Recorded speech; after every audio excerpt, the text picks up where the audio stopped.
Hello and welcome to the webcast, BMC SecOps Policy Service. I'm Sean Jakes and I'm in Solutions Marketing. I'm joined with my partner in crime here, John Thomas, who leads our product management team for this area. We also call him JT, so if I refer to him as JT, you'll get the same person. This is an exciting new service that we really think is going to help a lot of customers that are moving to cloud, especially those public cloud services where they have so many different configurations, as well as the organizations that are building new applications, leveraging all kinds of components, sometimes open source, and they're pushing them out to the cloud very quickly.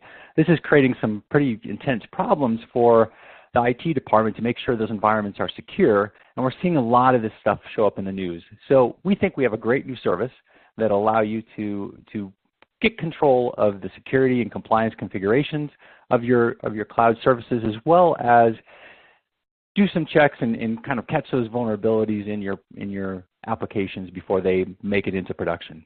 So with that said, let's just jump right in and let's talk a little bit about this new offering that we have and some of the challenges that it solves. So what we're seeing out there in the industry, and you probably are too, is that there's this huge push to cloud, and you can see lots of different data that's talking about the number of applications that are moving to cloud. And you combine that with the increased frequency of change that is happening in those applications. So, I mean, you can see it on your phones when you get frequent updates. That same kind of change is happening out there to applications in the cloud. They're constantly being changed, and it's making it really difficult for IT and security team to keep track of all these changes and make sure that they're secure and not exposing the organization to risk. They still have to balance these other challenges that they have. They still have to make sure that these services are high performing and that they're not busting the budget. So there's a lot of things that are happening that are maybe counter to what the goals of protecting and making sure that those services are secure and compliant. So what we believe we have here is a solution that will really help organizations to scale, to better understand those security risks across the multi-cloud. And multi-cloud, just for definition purposes, is really those different cloud services you might be using on AWS or Azure or in your private cloud. It's really the collection of all of those things. We know that there's a security challenge or security skills shortage out there, and we think that this can help those security people, as well as IT operations, leverage built-in security knowledge to drive enforceable policies out there and to help secure the environment without necessarily having everyone be a subject matter expert.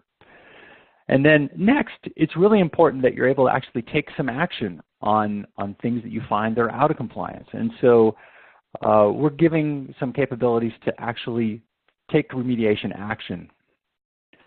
And ultimately, what you want to be able to do is make sure that when you're pushing new applications out into production very quickly and rapidly, and new changes that are happening on a daily basis, that you're not allowing the development team to push new vulnerabilities into production. So number one, you're catching those things, but number two, you're also making sure that the development team is highly efficient and not really slowing them down. So with that said, we'll jump into some of the challenges, and we'll talk about how organizations, some of the trends that are happening in security, and then we'll talk about some of the challenges that we're trying to address here. So, continuous delivery.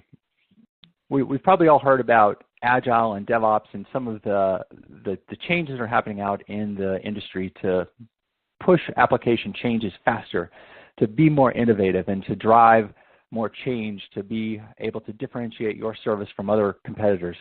And what we've seen, and through some of the data, is that 64% of organizations are actually pushing code to production at least weekly. I mean, that is significant difference from what it was just 3-4 years ago. And because of that change, it just means that the environment that's catching all of these changes, and a lot of time that's the cloud environment, especially in public cloud, has to be constantly checked to make sure that they are understanding that those changes are secure and compliant and high performing and fit within cost structures, etc. The other thing that we're seeing is on the right-hand side, a lot of these new challenges are driven, a lot of new services that are out there in cloud are running out there, and the way that they're configured is through configurations. The way that they're securely configured is through configurations, rather. And so this statement from Gartner says that 95% of cloud security failures will be the customer's fault through 2020. And what that really is saying is that it's up to the customers to configure their cloud services properly in order to make sure that they're secure and compliant. And they believe that while the infrastructure that AWS and Azure and other services like that are running on is inherently secure, it's really up to the customer to do that properly. Now, the big orange box in the middle where it says cybersecurity skills shortage, this is a big and growing problem that is limiting the ability of organizations to properly configure their cloud services. And what's happening here is there's over 200,000 and some estimates over 500,000 cybersecurity skills shortages in the United States right now. And we did this survey. It said, or this is a, I'm sorry, Intel survey by Intel State of the Cloud. That said that 49% of organizations have actually slowed their adoption to cloud because they don't have all the security skills they need. So when you take all these three things together, you've got this continuously changing environment because new changes are going out there consistently, and then you have the fact that every one of these changes could impact a configuration that has to be done properly in order to make sure that the service is secure. And then you combine that with the fact that you have fewer people. It just means that you really need to think about different ways. You can't just put more people on the project to solve the problem. You actually have to automate and to make some of these things much more repeatable. So let's talk about this first challenge in a little bit more detail. We call it securing multi-cloud resources. And when you look across things like Azure and AWS, there are all kinds of new services that are out there that are being updated. Just a couple years ago, there were about 50. Now there are over 100 AWS services, and some of these things are pretty cool and pretty important. Things like CloudTrail allow you to monitor your service and to follow logs. You want to be able to use that to understand what's happening and how people are accessing different services. But you also need to make sure that you configure CloudTrails properly, or it could create another security exposure. In addition, we've seen that there's plenty of growth that's happening out there, and there's all this continuous change that I was just talking about. And the combination of these three factors means that the increased risk of a data breach is just growing. So you really have to be concerned that without having proper configuration, without having the skills and the right processes, that you are going to be continually introducing new security risks out into your environment. And so why is this important? Why should you care? Well, when you look at this data from the Ponemon Institute in 2016, they said that the average cost of a data breach is now surpassed $4 million. So making sure that you have the proper security configurations is going to be of the utmost importance, especially as you're moving more and more of your IT department or your IT services onto the cloud. It becomes a much bigger surface that you can be exposed. So with that said, let me move to the next slide. It didn't take long to find a number of examples here where people have improperly configured their services and allowed a hacker to get in. A couple of the more common ones are maybe Elasticsearch and S3 buckets, but not configure them in a way that makes them secure allows a hacker to get in there and attack it. But it's not just the AWS services such as Elasticsearch and storage. It's also how you configure the identity and access management credentials around each one of these different pieces of the application. It's also how you configure your relational database services, your load balancer. Everything that goes into creating a cloud service is something that can be potentially configured in a way that opens up a security hole. And when you look across AWS, there are now over 100 services, and Azure has over 120. And you can really start to see how this problem really starts to balloon up.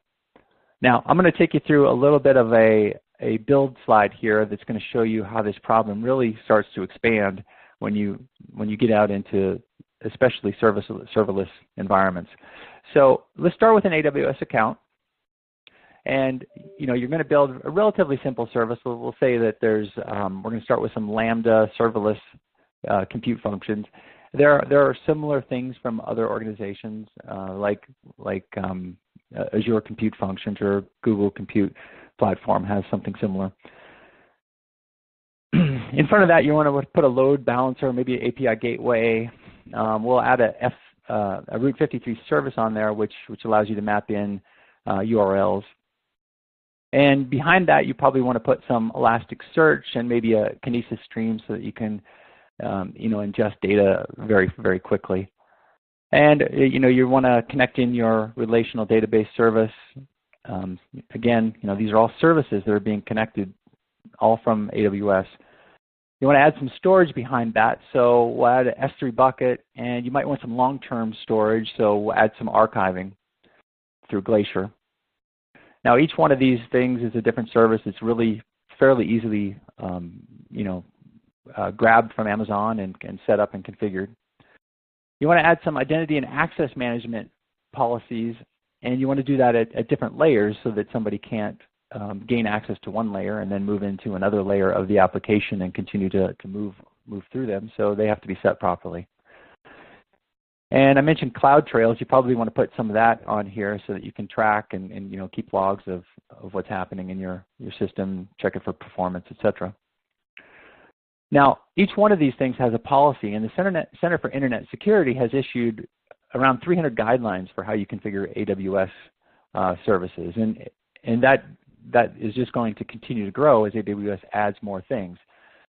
It will also continue to grow as they start to move over and add support for Azure or for Google Compute Platform or for other different cloud services when they start to add these guidelines to say, here's how you should configure things properly. You might also have your own policies. Those could be specific to your organization or just best practices that you found that you might want to make sure that you use when you configure these services. Now, each one of these would be a policy. So you'd have some on your Lambda services. You'll have some on your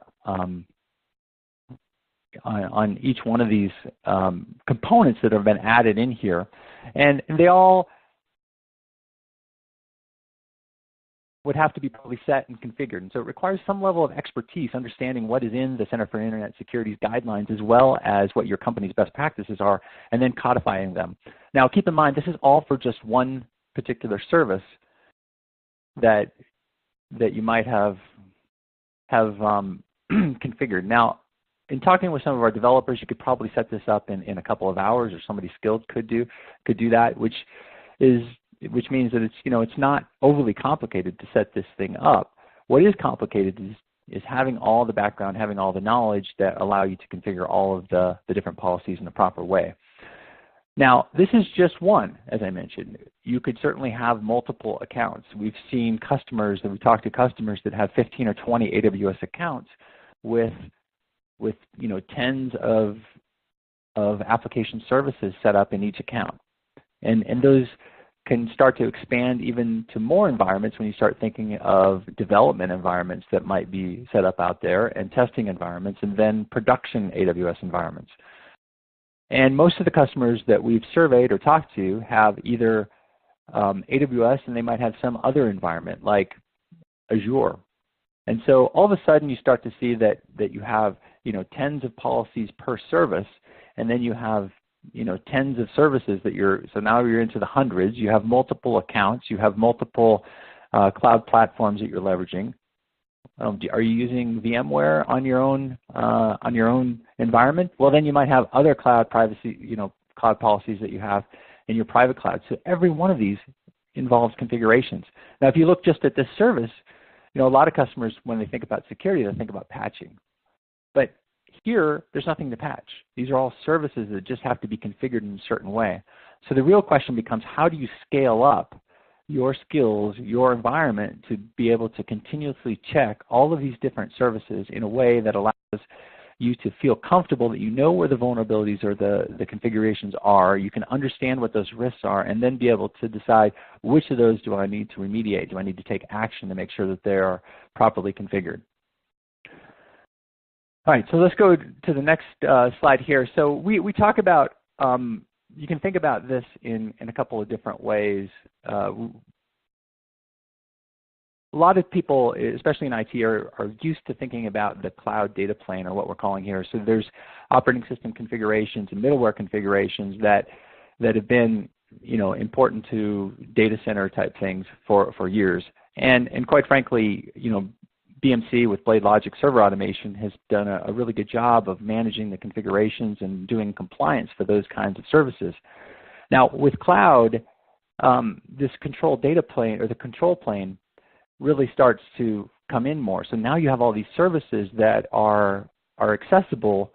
They're not something that you set up and you own and control. They're just services that you access, and how you configure them becomes ultimately critical. And so really thinking about each one of these different pillars, so whether it's AWS or Azure and Docker and all the different kinds of configurations, whether they're down at that data plane, operating system, middleware configurations, or whether they're cloud control plane, so services that you access to help manage and ensure performance and check logs and et cetera. Those are all things that need to be configured properly. And really having a best practice way to do that is going to become necessary in order to scale up and to be able to handle all these different policies. So now I'm going to turn over to JT, who's going to give us a quick solution overview, talk about what Policy Service is meant to do, and then take us through a quick demo. All right, thanks a lot, Sean.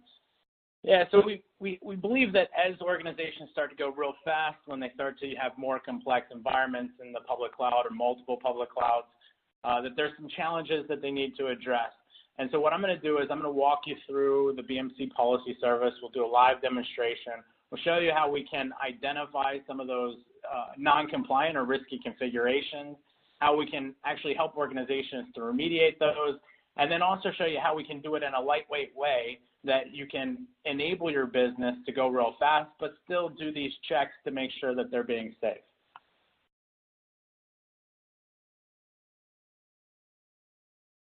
So what you can see here is the BMC Policy Service, and I'm logged in.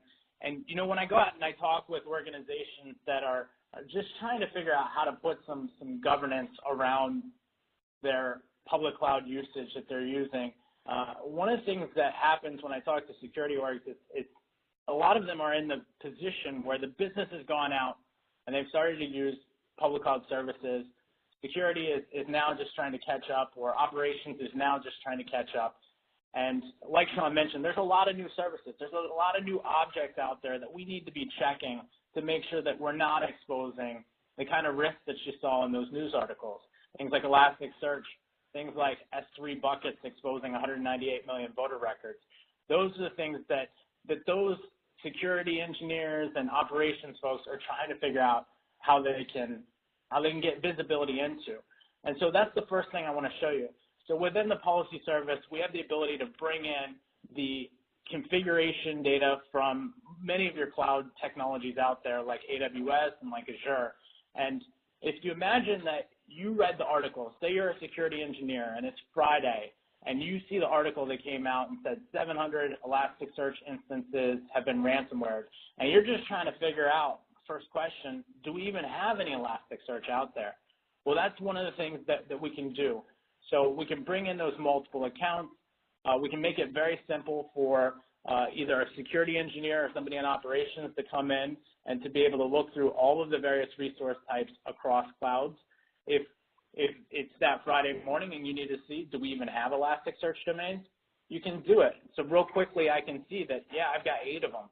And guess what? 4 of them are non-compliant. So let's go ahead and drill down there like I would as a security engineer. So I'm looking at the resources that we have, Elasticsearch clusters. I notice that I've got one called customer data, and that's kind of scary. I don't want that to get ransomware and then lose access to that customer data. So let's drill down and see some more information about that one. So this one, we can see up to the last 30 days of compliance history, or if it was less than 30 days, we'll see how long that resource has existed. We can see that for all of those days that it's red. So this has always been non-compliant. This wasn't a recent change pushed out by an update. This has always been configured in a risky way. We can see the policy rule, the specific rule that it's failing, which is domain does not have open access, which is the reason that those instances got ransomware. And most importantly here is we can actually remediate this violation. So I'm going to take action right now. And this is the way that I'm able to resolve this issue, get home at Friday, and not spend my weekend away from my family. So this is going to run in the background, and while it does, I want to show you a little bit more about the service. So first off, I told you we want to make it real lightweight. We want to make it so that you can connect into multiple AWS accounts, one for each of your business units, and we do that real simply with connectors. So you can add connectors in here for various types of resources, from Docker container, infrastructure, AWS, Azure, looking at some of the operating system level with a Chef connector, looking at some other areas around application security with the OWASP connector. So we've got various ways that we can easily and lightweight connect into those resources. And oh, by the way, you can connect into a new AWS account in a matter of minutes and get that data populated in this within less than 30 minutes. You'll have it up there. The other thing that we wanted to do is not leave people to have to start with nothing. So Sean mentioned that the Center for Internet Security has gone out there. They've done a really good job of starting to define some of the controls that people should be putting in place for some of the newer technologies. And what we've done is we've gone and we've started to codify those controls, those benchmarks, and then make them available directly out of the box in the policy service. So you can see a number of the AWS services that are provided in here. We've also got some based off of the Center for Internet Security benchmarks for Docker. So a lot of stuff out of the box. And if we go back now and we look at our resources, we can see that the customer data Elasticsearch has been remediated. And we can look at it and see that now from this point on, it's going to be in a remediated state. All right, and I'm going to pass it back to Sean. Sean, take it from here. All right, that's great. Thanks, JT.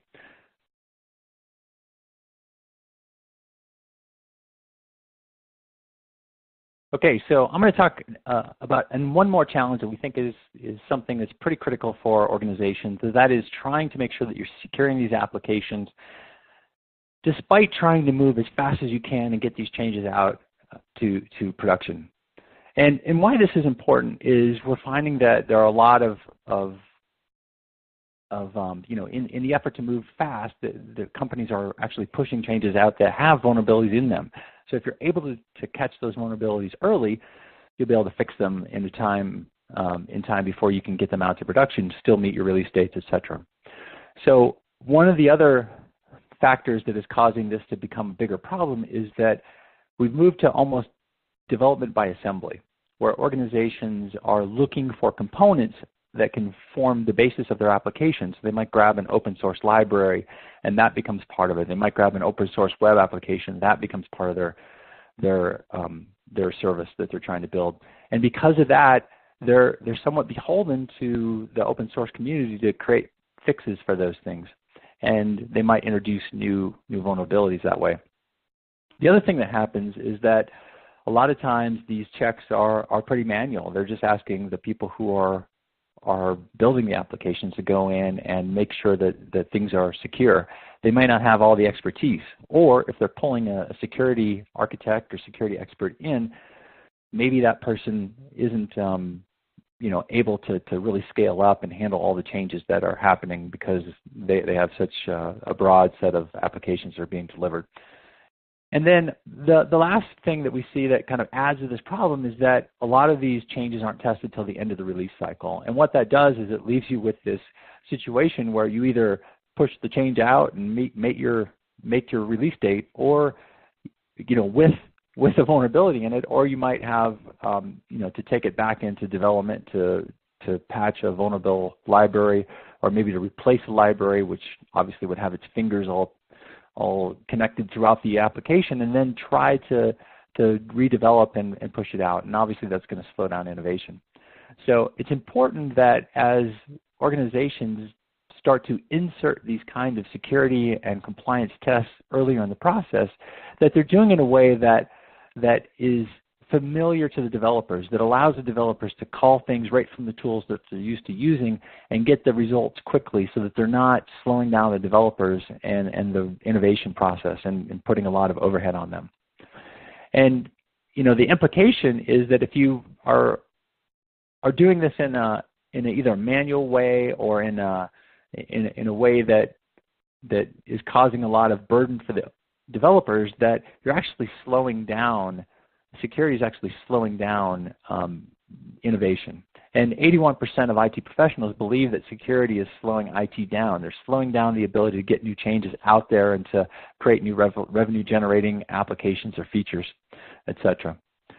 So let's move on. We'll talk about one of the big changes that we're seeing out here in terms of application vulnerabilities is happening in libraries. And libraries, a lot of times these things are third party, they're open source, they're very susceptible to attack because attackers have figured out, these bad actors have figured out that they can get into these applications through third-party library vulnerabilities.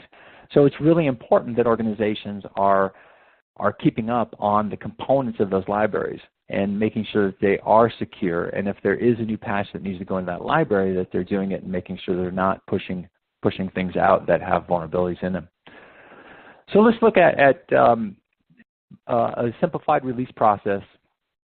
So we have kind of three different streams here. We have the code or the continuous integration stream, and you'll have maybe a source control repository like GitHub. You have a continuous integration system like Jenkins.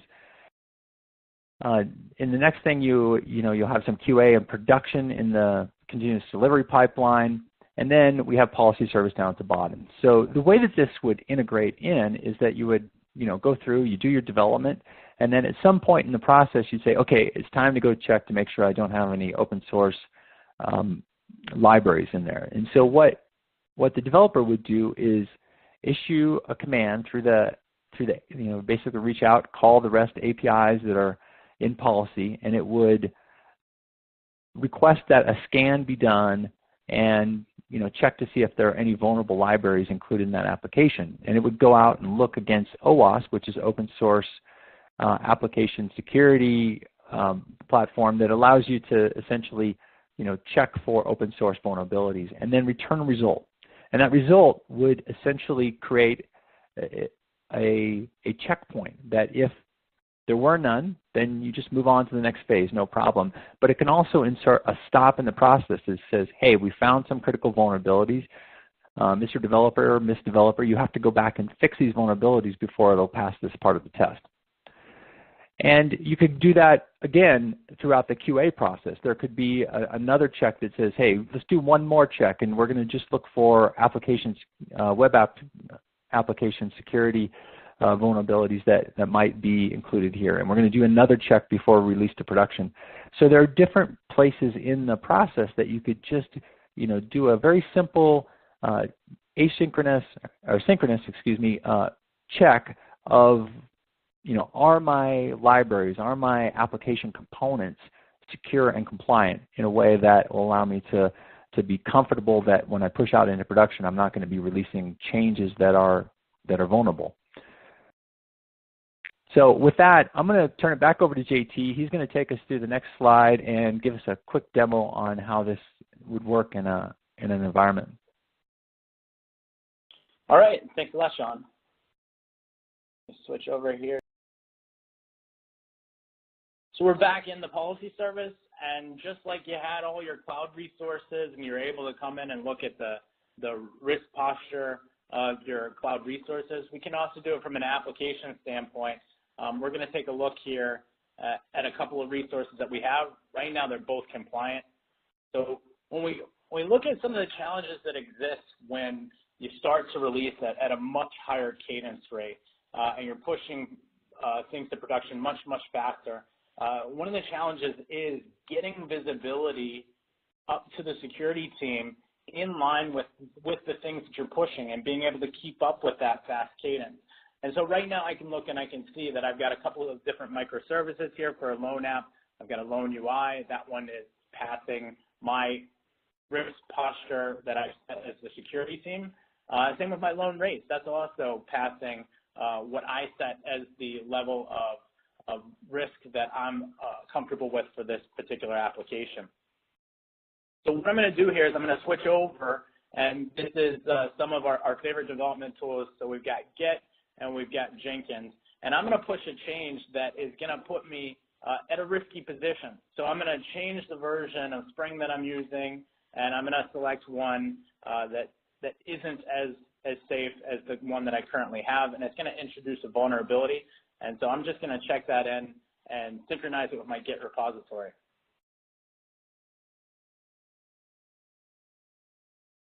All right, now that that's synchronized, I can go over to Jenkins. And this is a typical developer operation. So if you have an agile team that's doing development, and you think about how a lot of them do their builds are doing it more frequently, a lot of them are doing it every day or multiple times a day. And if you think about that in relation to how frequently you're checking security, and a lot of people are only doing it right before they push to production, which might be on a bi-weekly or a monthly basis, and even maybe a quarterly basis.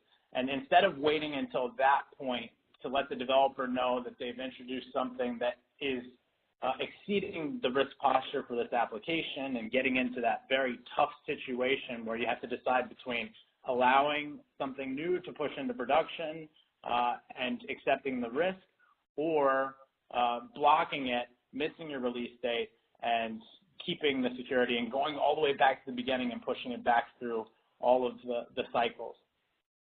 And what we've tried to do is combine both, the security part plus that fast shift left feedback.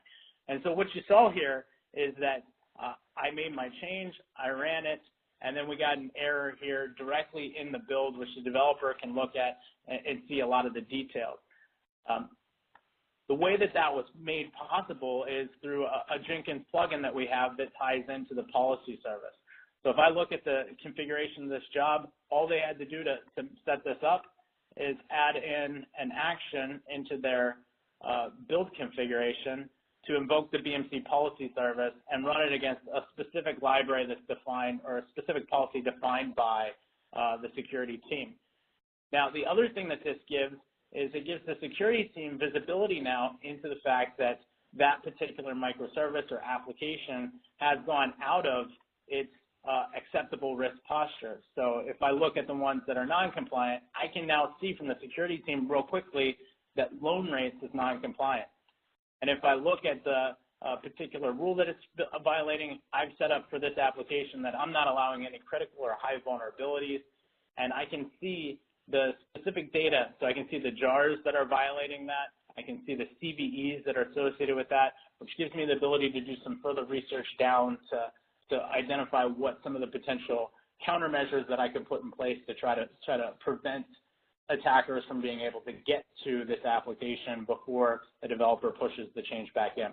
Or even better, I'll stop it before it even pushes to production because I caught it at the build stage, and then we're not even worried about it affecting there. Additionally, you can set policies that are more granular than just saying the level and number of vulnerabilities. Let's say the recent struts issue came out, and you're the security team, and you're trying to figure out, are any of my applications potentially vulnerable to any of these versions of struts that are out there. You can write in specific policies that say, look for this particular library of struts that exist in any of the applications that are tied in, and then you can get that real quick visibility.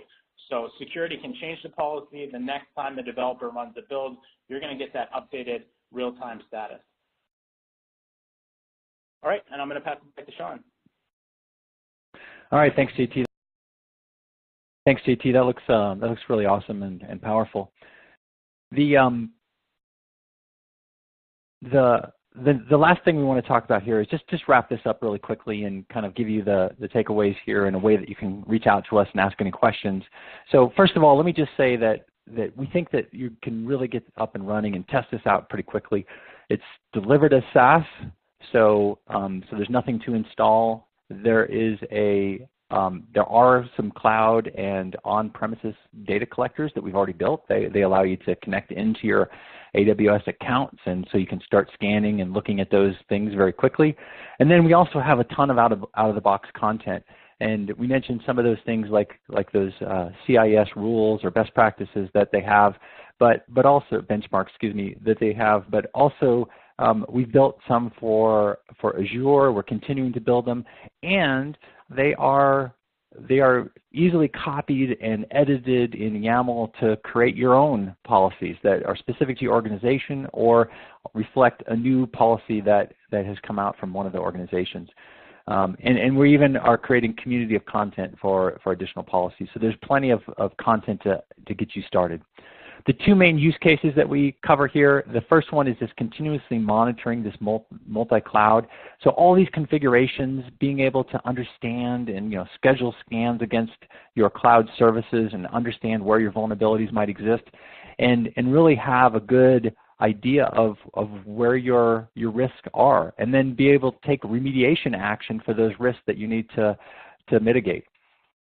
And then the last use case is the one that JT just covered, which is embedding compliance in these DevOps processes. So trying to move the burden of vulnerability management and security a little bit further left, so that you're testing things earlier in production, you're finding vulnerabilities that then you can fix before they ever get to production. So you're stopping that window, you're closing that window before it ever gets opened. And there are some things that we've done in this particular use case that will make it much easier for the developer. We've integrated directly with tools like Jenkins so that you can call on those, call on the APIs and directly trigger that scan and have that result come back in a matter of minutes and know whether you're good to keep moving through the process. So we've done a number of things here that we think are really valuable and really help you get get control over your multi-cloud and your DevOps processes. And with that, I think we're going to wrap it up. I want to say thank you for taking the time. The other thing that we will put out there is that because we're recording this early, you can ask a question through communities.bmc.com. Just go out and find the SecOps Policy Service page, and you can post questions, and JT or I will get back to you on that. So with that, I'm going to close it down and appreciate your time. And if you need to get in touch with us, please do through the communities link or find us on the BMC website.